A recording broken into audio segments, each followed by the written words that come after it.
Imagine um peixe capaz de sobreviver fora d'água, que respira ar como se fosse um animal terrestre, come praticamente qualquer coisa e se espalha silenciosamente por rios e lagos ao redor do mundo. Esse é o bagre africano. Para alguns, uma solução lucrativa na piscicultura. Para outros, uma verdadeira ameaça ambiental. Hoje você vai entender por que esse peixe está sendo chamado de praga invasora global. O nome científico dele é Clarias gariepinus e ele é originário da África e do Oriente Médio.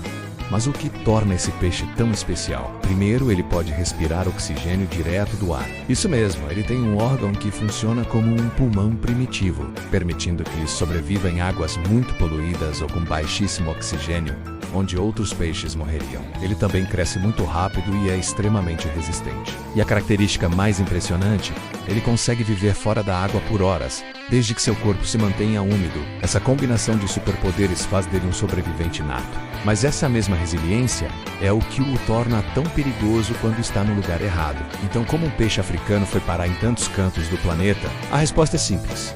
Nós o levamos. O bagre africano foi introduzido em vários países para a criação comercial, a piscicultura, e os motivos são óbvios. Ele cresce rápido, é resistente, tem uma alta taxa de sobrevivência e, consequentemente, dá muito lucro. O problema começou quando muitos desses peixes escaparam de tanques e fazendas. Seja por caça de enchentes, falhas nas estruturas ou até mesmo solturas ilegais, eles conseguiram chegar a rios e lagos naturais. Hoje, já existem registros dele na América do Sul, na Ásia, na Europa e em partes da América Central. E em muitos desses lugares ele deixou de ser uma oportunidade de negócio para se tornar um invasor descontrolado. Mas por que ele é considerado uma ameaça tão grande? O bagre africano é um predador extremamente oportunista e voraz. Ele come de tudo: peixes menores, ovos de outras espécies, insetos, anfíbios e praticamente qualquer pequeno animal aquático que cruze seu caminho. O resultado disso é devastador para os ecossistemas locais. A introdução desse peixe causa a redução de espécies nativas, um profundo desequilíbrio ecológico e altera completamente a cadeia alimentar.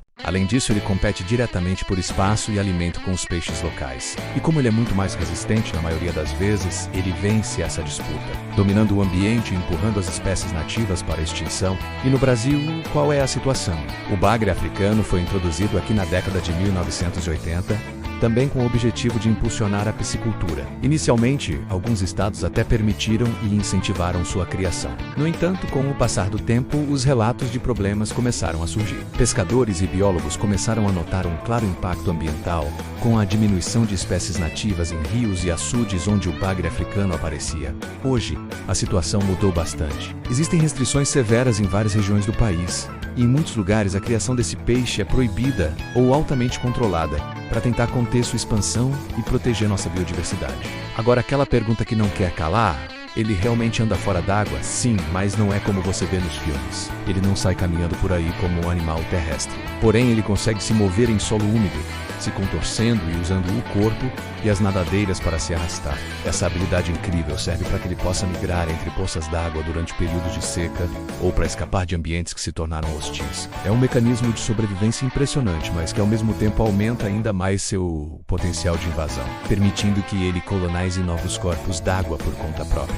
Isso nos leva a um debate importante.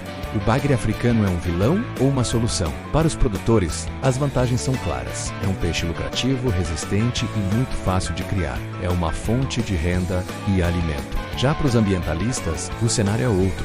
Ele representa um altíssimo risco ecológico. É uma espécie invasora com impacto difícil de controlar e que ameaça a fauna local. Então ele é o vilão da história ou apenas uma vítima da ação humana? Na maioria dos casos, a resposta é que fomos nós que o colocamos nessa posição ao espalhá-lo pelo mundo sem medir as consequências. E o futuro? É possível controlar essa invasão? A verdade é que controlar espécies invasoras é uma tarefa extremamente difícil.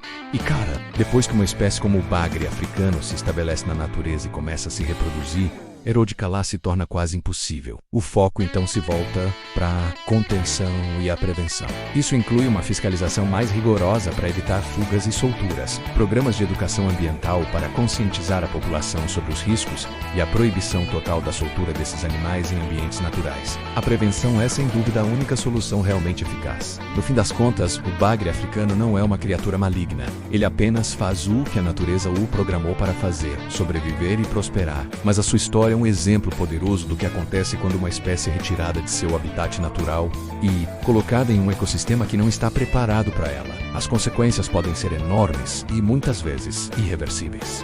E isso nos leva a uma pergunta final. Quantas outras espécies estão, neste exato momento, se espalhando silenciosamente pelo mundo, sem que a gente sequer perceba? Se você gostou de conhecer a história do bagre africano e quer ver mais conteúdos como este, não se esqueça de se inscrever no canal e deixar seu comentário. Obrigado por assistir e até a próxima.